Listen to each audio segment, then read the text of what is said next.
अस्सलाम वालेकुम। I hope you people are doing well. जैसा कि आप लोगों को पता है कि एमडीकेट का वक्त दोबारा आ गया है और इस एमडीकेट के वक्त में जब भी एमडीकेट वाले दिन आते हैं, एफएससी के बाद जो 2-3 महीने होते हैं, तो इसमें सारे सारे स्टूडेंट्स क्वेश्चंस करना स्टार्ट कर देते हैं। मैंने भी अपने टाइम में अपने सीनियर्स से किए थे। मैं तो अपने सीनियर्स का दिमाग खा जाता था कि ये चीज़ कैसे करनी है, वो चीज़ कैसे करनी है। एंड और अभी उसी तरह मेरे जो जूनियर्स हैं या जो लोग मुझे जानते हैं वो लोग भी मुझसे क्वेश्चंस पूछते हैं कि क्या करना है, कैसे करना है। तो आई थिंक सो कि मैं एक डिटेल वीडियो बना सकूं कि जिसमें मैं आपको हर एक चीज बता सकूं। शायद आपको मैसेज पे या उस तरह से हर एक बंदे को आप सही तरीके से ना बता सकें। तो आई थिंक सो कि ये वीडियो बहुत ज्यादा हेल्पफुल होगी। ये आपने एंड तक वॉच करनी है और एंड तक तो वॉच करनी है, लेकिन सबसे पहले अगर आपने मेरा चैनल सब्सक्राइब नहीं किया तो इस चैनल को लाजमी सब्सक्राइब करना है। Okay, we are moving towards. ये वाली वीडियो बेसिकली जो है वो है एमडीकेट्स कैजुअल के बारे में, सही है ना। सब्जेक्ट वाइज वीडियोस मैंने पहले बना चुकी है, बायो के लिए, केमिस्ट्री के लिए, फिजिक्स के लिए। And now this video is all about MDCATs casual कि एमडीकेट की जो रूटीन है वो आपकी किस तरह होनी चाहिए।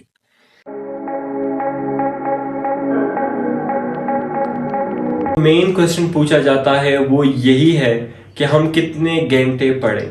देखिए, इस क्वेश्चन का जो जवाब है ना वो बंदे तक डिपेंड करता है कि वो कितने टाइम में अपना कोर्स कवर कर सकता है, कितने टाइम में वो अपने गोल्स अचीव कर सकता है। कुछ स्टूडेंट्स होते हैं वो बहुत जीनियस होते हैं, वो बहुत तेज तेज चीजें कर जाते हैं और अच्छे तरीके से कर जाते हैं। और कुछ लोग हार्ड वर्किंग होते हैं मेरी तरह, जो they take more time just to cover all of their things and to achieve their goals. मैं गोल्स की जो बात कर रहा हूँ ये मैं उसी दिन, जो आपका एक दिन है उसके जो आपके गोल्स है, मैं उसकी बात कर रहा हूँ।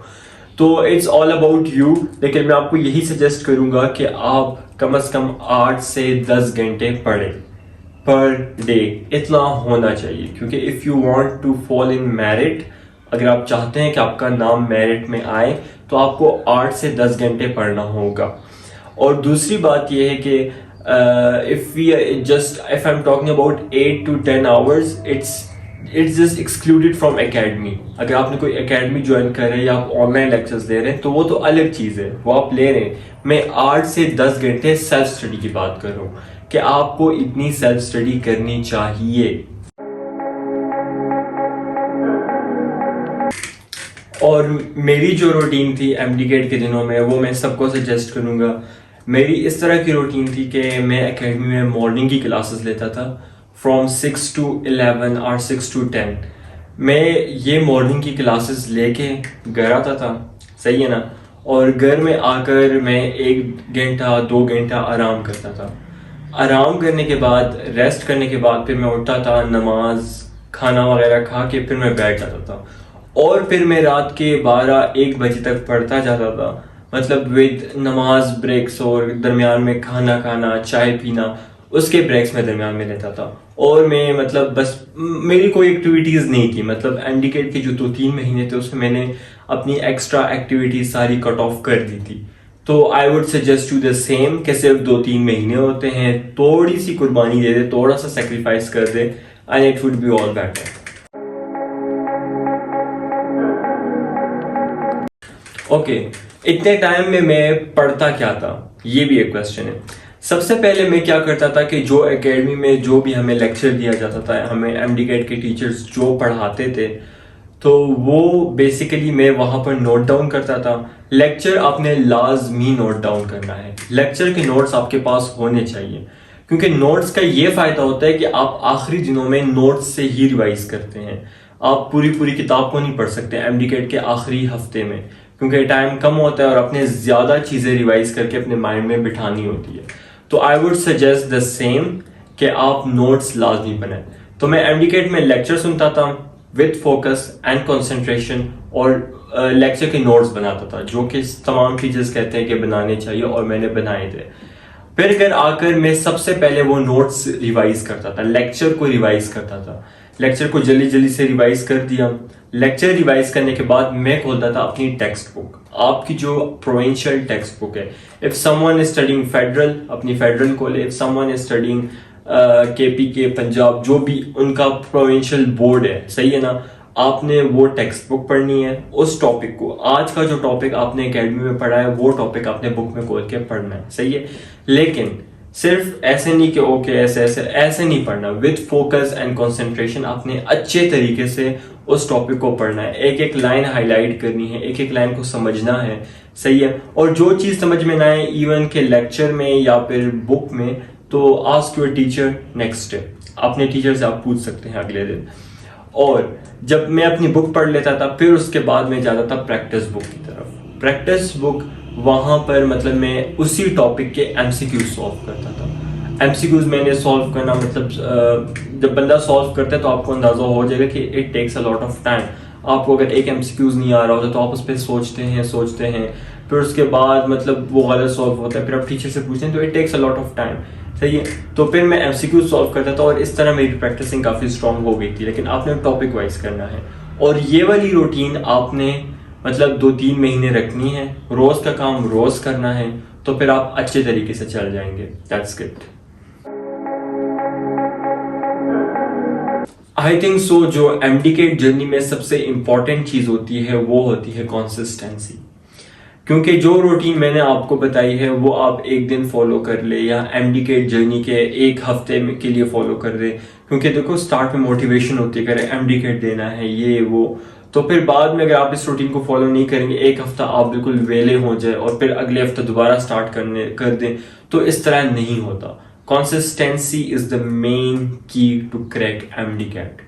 जो रूटीन मैंने बताई है ये रूटीन आपने 2-3 महीने कॉन्टिन्यूसली फॉलो करना है, इररेस्पेक्टिव ऑफ इट कि आपके आसपास की दुनिया में क्या हो रहा है। किसी की शादी आ रही है, मतलब कोई इमरजेंसी हो गई है, you have to you know it control your nerves. आपको अपने नर्व्स पर काबू रखना होगा और किसी भी सिचुएशन में इस रूटीन को आपने फॉलो करना होगा, किसी भी सिचुएशन में। तो I would suggest the same कि आप कंसिस्टेंसी के साथ अगर आप यू नो व्हाट इस 2-3 महीने में इस रूटीन को फॉलो करते हैं, तो आई think so at least I can guarantee you कि आपका एडमिशन हो जाएगा, कहीं ना कहीं हो जाएगा।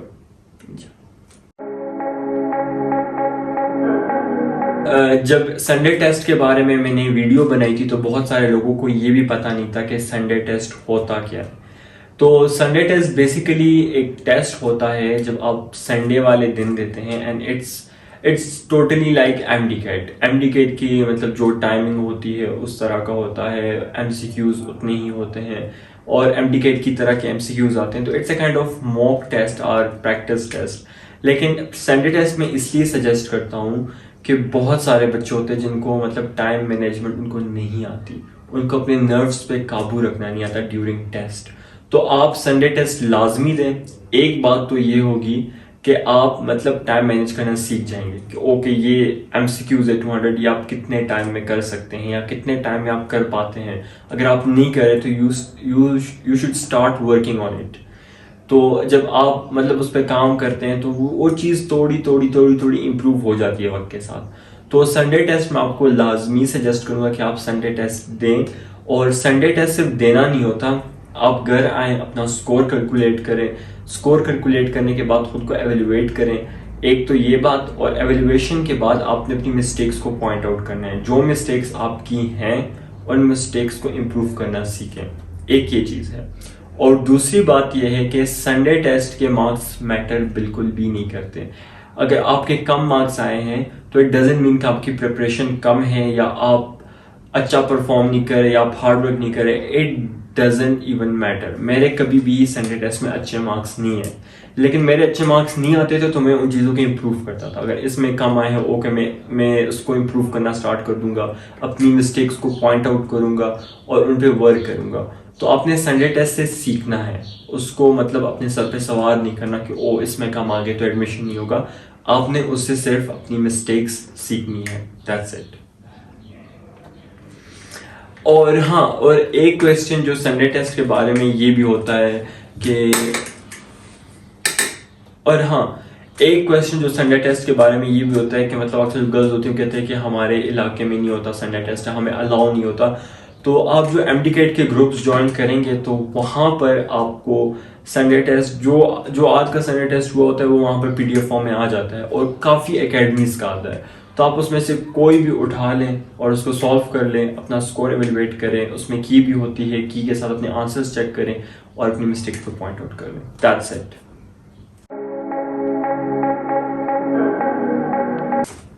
एक क्वेश्चन ये भी बहुत पूछते हैं कि हमें सिर्फ अपनी प्रोवेंशियल टेक्स्ट बुक करनी चाहिए या साथ साथ कोई और टेक्स्ट बुक भी करनी चाहिए। तो देखिए, ये पहली चीज़ जो है ना, ये आपका बोर्ड कौन सा है इस चीज़ पे डिपेंड करता है। तो अगर आप किसी मतलब पंजाब बोर्ड से हैं या फिर KP के बोर्ड से हैं, आई एम फ्रॉम मतलब KP के प्रोविंस, तो मतलब उसमें आपको कोई बोर्ड है, आप KP के प्रोविंशियल टेक्स्ट बुक्स पढ़ते हैं, तो आप सबसे पहली प्रायोरिटी आपकी अपनी टेक्स्ट बुक्स हैं, उसको आपने अच्छे तरीके से फॉलो करना है। एक ये बात हो गई है। फिर उसके बाद अगर आपके पास टाइम है या फिर आप टाइम निकालें, क्योंकि फेडरल बुक जो बायोलॉजी के हैं उससे MCQs आते हैं, तो आप साथ साथ सिर्फ और सिर्फ बायोलॉजी की फेडरल बुक करें। That's it. केमिस्ट्री और फिजिक्स के लिए आपने कोई और किताब नहीं देखनी, क्योंकि कॉन्सेप्ट्स तकरीबन सेम ही होते हैं सब बुक्स के, और सिर्फ जो फर्क होता है वो आता है आपके बायोलॉजी में क्योंकि फेडरल में एक्स्ट्रा पॉइंट्स है तो आप वो कर लें। और अगर फेडरल बोर्ड वाले हैं तो आई थिंक से कि दे शुड फॉलो KP के बुक्स। अगर वो KPK का टेस्ट दे रहे हैं तो वो साथ साथ बायोलॉजी और केमिस्ट्री दोनों KPK की बुक्स को देखें, क्योंकि यहाँ से MCQs आते हैं। तो दैट्स इट। आपको फेडरल के लिए आप टाइम निकालें, जो टॉपिक पढ़ाया जाए वो अपने टेक्स्ट बुक से पढ़े, फिर उसके बाद वही टॉपिक जल्दी से फेडरल से पढ़ लें और जो एक्स्ट्रा पॉइंट है उसको हाईलाइट कर दें। तो आई think so that would be more than enough.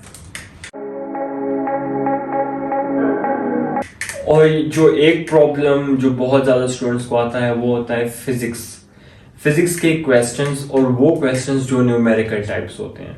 तो ये प्रॉब्लम मुझे खुद भी आती है, क्योंकि मेरी मैथ्स बहुत ज़्यादा वीक है, तो मैं अक्सर MCQs नहीं सॉल्व कर सकता था जो न्यूमेरिकल बेस्ड होते थे। तो मैं आपको इसके लिए यही सजेस्ट करूँगा कि सबसे पहले तो आपके कॉन्सेप्ट्स हैं, और कॉन्सेप्ट्स आई थिंक सो कि आप जो फिजिक्स के लेते हैं वो लेक्चर से लेते हैं, लेक्चर नोट डाउन जो आप करते हैं, जो मेन पॉइंट्स होते हैं आप वहाँ से अपने कॉन्सेप्ट्स एक्सट्रैक्ट करते हैं। तो सबसे पहले तो आपने अपने कॉन्सेप्ट्स को स्ट्रॉन्ग बनाना है, हर एक चीज़ आपको क्लियर होनी चाहिए, और उसके बाद आपकी फिजिक्स को स्ट्रॉन्ग करता है आपकी प्रैक्टिस। आपने फिजिक्स के लिए तो मैं आपको यही सजेस्ट करूंगा कि एक तो मतलब लेक्चर नोट करना हो गया, वो तो it wouldn't take so much time, सही है ना। जो टाइम लगता है वो लगता है प्रैक्टिसिंग पे। आपने फिजिक्स की प्रैक्टिसिंग करते जाना है, बस उस एक एक टॉपिक के आप बहुत सारे MCQ सॉल्व करें, तो तब जाके आपकी फिजिक्स स्ट्रॉन्ग होगी।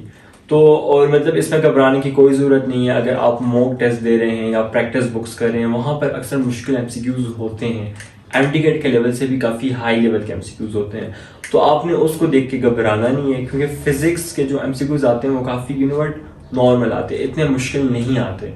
तो आपने इस चीज़ को खुद अपने सर के ऊपर सवार नहीं करना कि मुश्किल है, नहीं हो रहा, ऐसे वैसे, but just follow that go with the flow, और बस प्रैक्टिसिंग करते जाए, इंशाल्लाह at the end of the day it will make difference.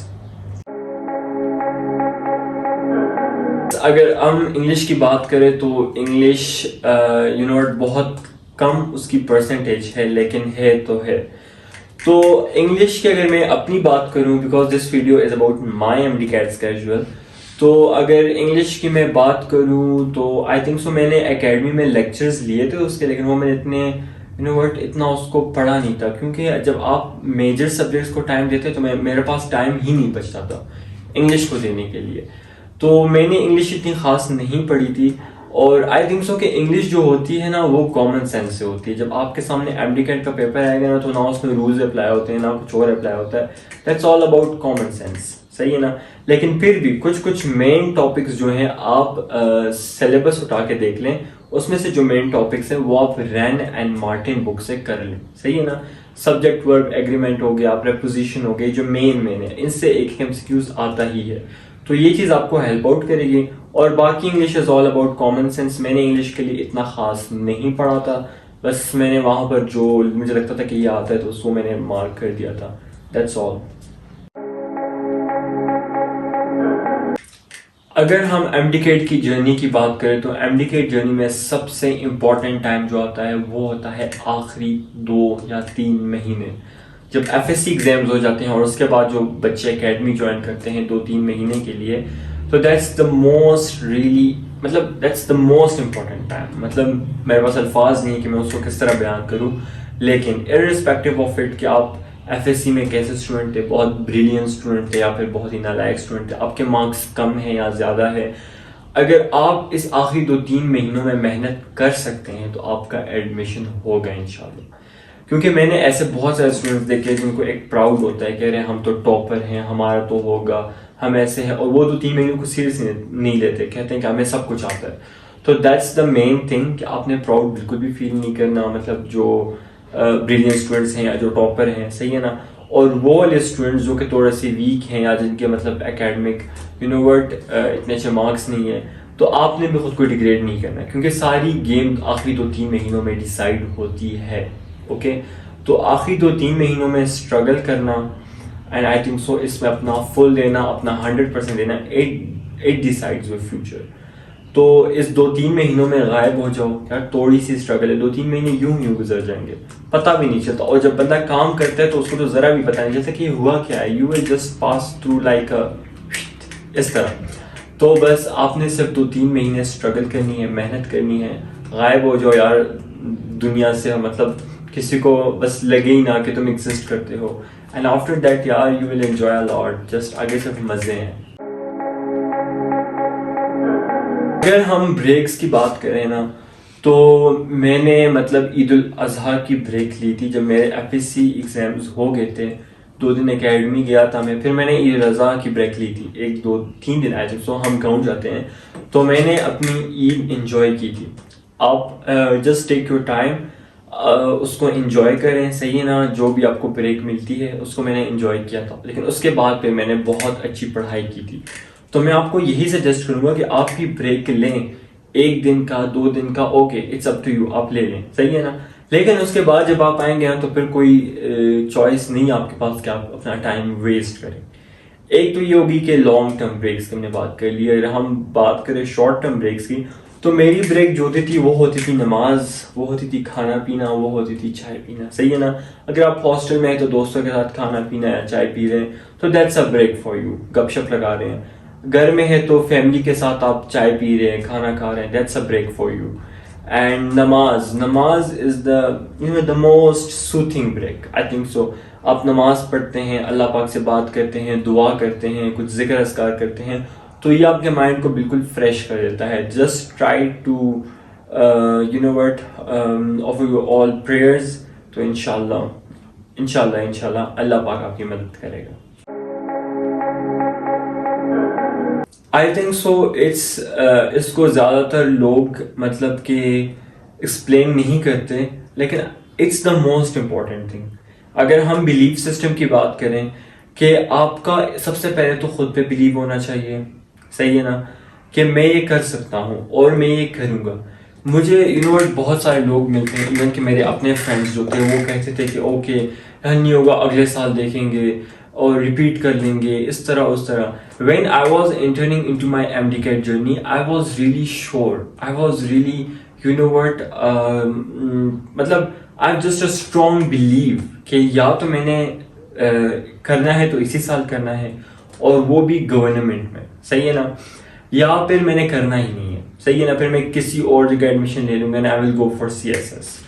तो सबसे पहली बात यह है कि आपने अपने गोल्स को क्लियर करना है। जब आप अपने गोल्स मतलब के लिए क्लियर होते हैं और कहते हैं कि मैंने करना है और इसी बार निकालना है, तो फिर आपको कोई भी नहीं रोक सकता।